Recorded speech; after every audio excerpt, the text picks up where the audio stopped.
think we can all relate to having something we know we should be doing that we know would be benefiting our lives, but we just don't do it for one reason or another. My mission as an integrative health practitioner is to help you remove the obstacles that are keeping you from making those good decisions, specifically relating to health. So let's talk about that. Hi, I'm Pierce Whitley, your integrative health practitioner, bringing you weekly inspiration to help you pull up your health issues by the root. As we cultivate balance in our bodies, our soil will become inhospitable to symptoms. Welcome to Vitally Balanced.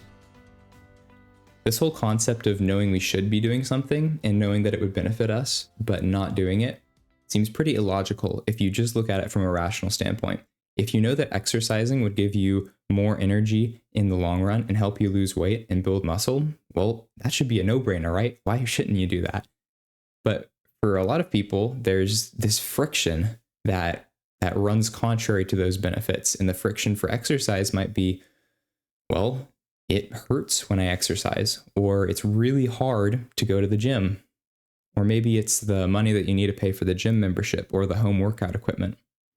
Or maybe it's the only time you have to exercise is before your job in the morning, and you really don't want to wake up, 30 minutes earlier, or have to go to sleep 30 minutes earlier so you can wake up early and work out. These are all examples of negative friction that keeps us from making good decisions. There's a book that I read. I love this book. It's called Atomic Habits, written by James Clear. And he's not the one that came up with this idea, and nor am I, but the way he wrote about it it illuminated a lot of things for me. He described the concept of environmental friction. Basically the factors that cause us to want to do something or not want to do something. And usually, a lot of times in this world, there's very little friction to doing things that aren't necessarily desirable. For example, sugar, not very much friction there. It's a very easy source of energy. And so in the days in the past, if our taste buds tasted all that sugar, we knew there was a lot of calories there, and we just wanted to eat it. We wanted to consume those calories to keep us alive.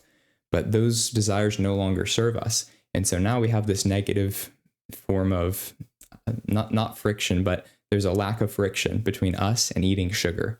If I want to go eat sugar, there's not very much that's going to make me think, oh, I don't want to eat sugar. It tastes bad, because it tastes really good. And however, if you want to go eat vegetables, there might be a lot of friction there. Or if you want to go eat, a really healthy meal with some salmon and asparagus and arugula, there might be a lot of friction there. For example, that doesn't taste as good as sugar.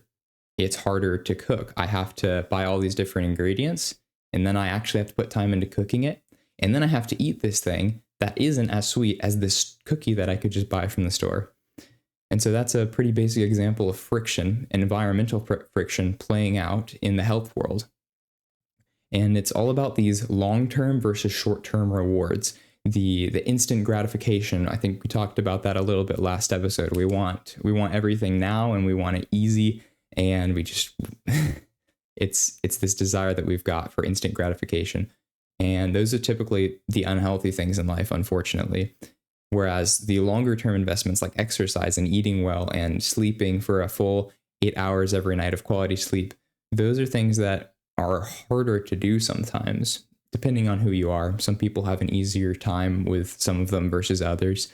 But for a lot of things in life that are healthy for us, that will help us to live longer and live more vibrantly, we need to apply some positive environmental friction of our own. So what does that mean? Well, applying positive environmental friction just means that we need to make bad things harder and good things easier. But how do we actually do that? Let's take a look at two different examples. The first example, let's make up a person named Jane. She's not a real person. We're just going to make her up.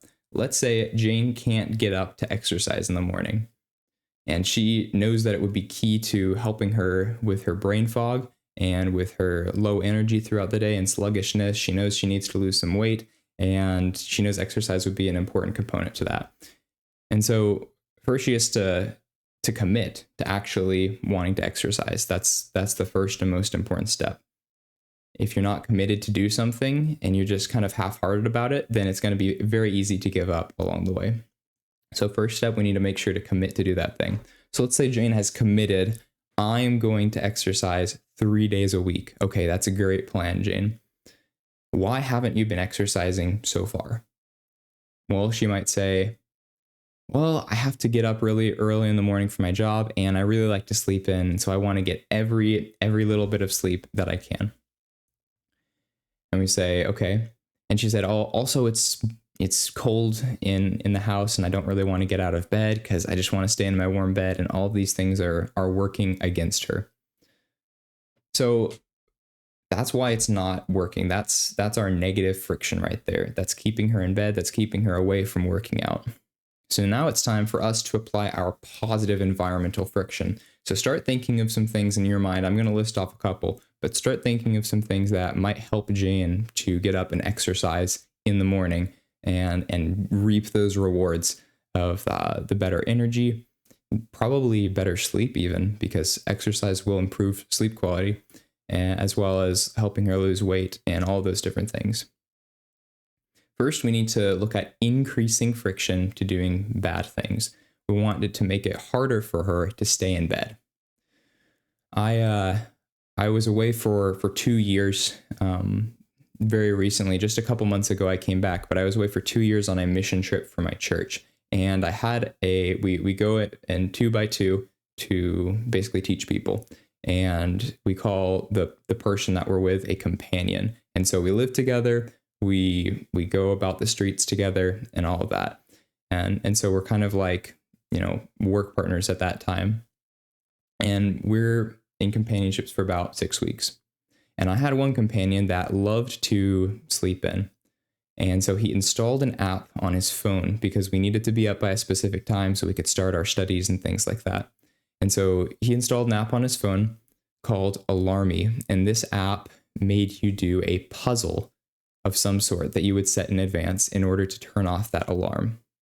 And so that you could make it math problems, you could make it patterns that you have to solve. There's even an exercise option where it says you've got to do 10 squats before you turn off this alarm.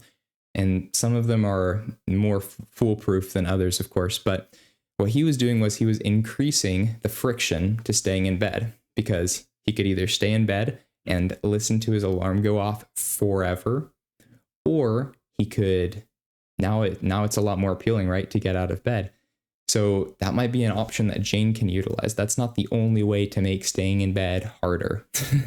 You can even, if you're living with family, you can say, hey, I need you to come in and turn on the lights in my room at this specific time.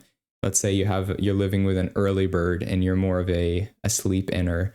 And I'm much of a morning person myself. So I could come in and turn your lights on for you. There are lots of ways that we can make staying in bed less appealing. The next thing we can do is actually decrease friction to doing good things. So the good thing that we want to be doing in this case is exercising, or more so that Jane wants to be doing in this case. So how can we decrease the friction to exercising? Well, something besides just wanting to stay in bed, some things that she might have to do in order to exercise, she might have to get up and get out her exercise clothes from her closet. And then she might have to go downstairs and find her running shoes in her shoe cabinet or her shoe pile in her entryway, and then put them on. And she forgot her socks upstairs. So now she has to go back upstairs, and she's like, why did I ever get out of bed? And then before you leave for the gym, you've got to go grab your water, right? Because you've got to stay hydrated too. So how can we decrease that friction? Well, possibly the night before, when you've got a little bit more motivation to work out, you gather all the things that you're going to need for the morning to work out. You fold your workout clothes nicely at the foot of your bed. You bring your shoes. If you want to bring them into your room, put them at the foot of your bed as well.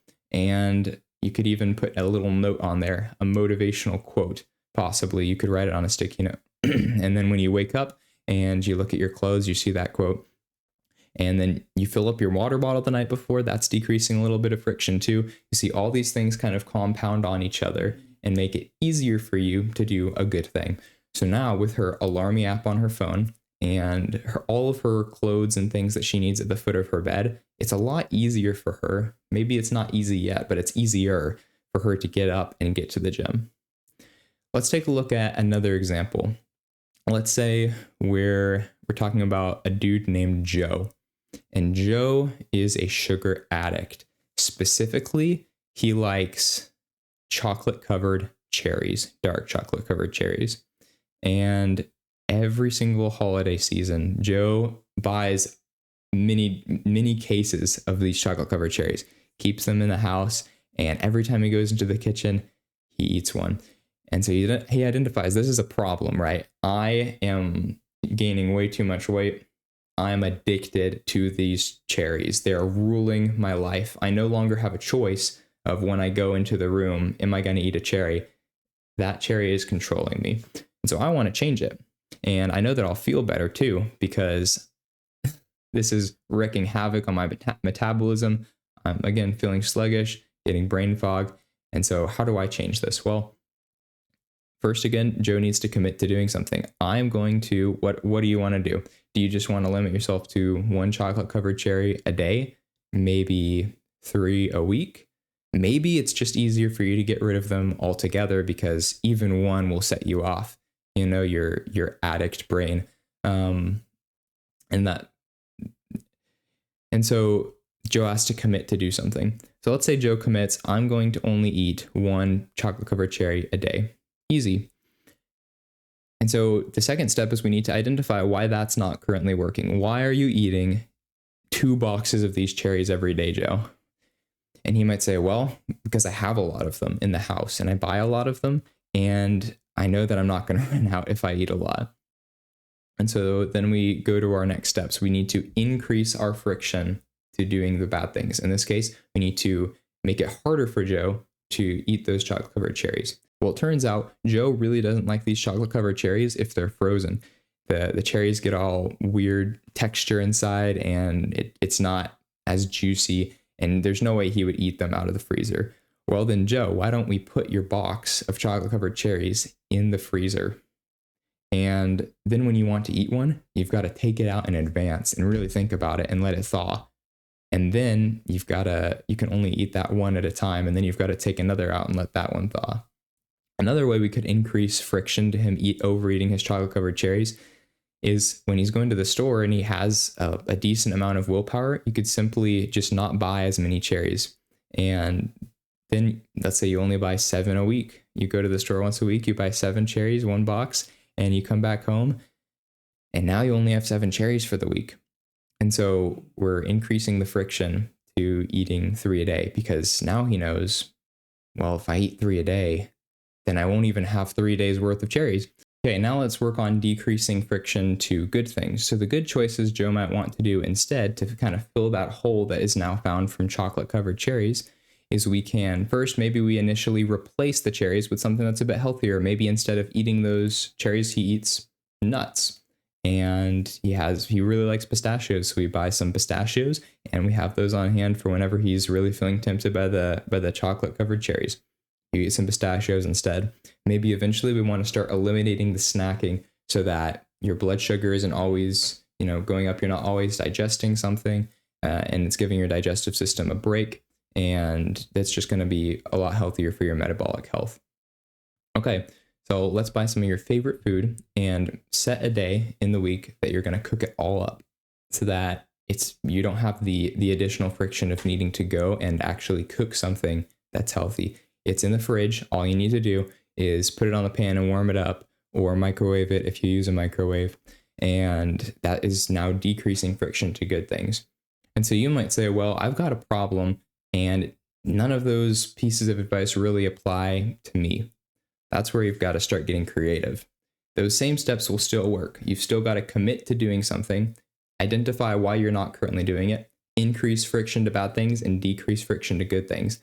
But it's going to take a little bit of brainstorming and you're going to have to work at it a little bit. This doesn't make things instant, that it doesn't instantly solve all your problems, but it is a very powerful tool that you can utilize to start improving your health one habit at a time. So the challenge from this podcast is to pick a habit that you currently have that you would like to change, or a new good habit that you would like to start.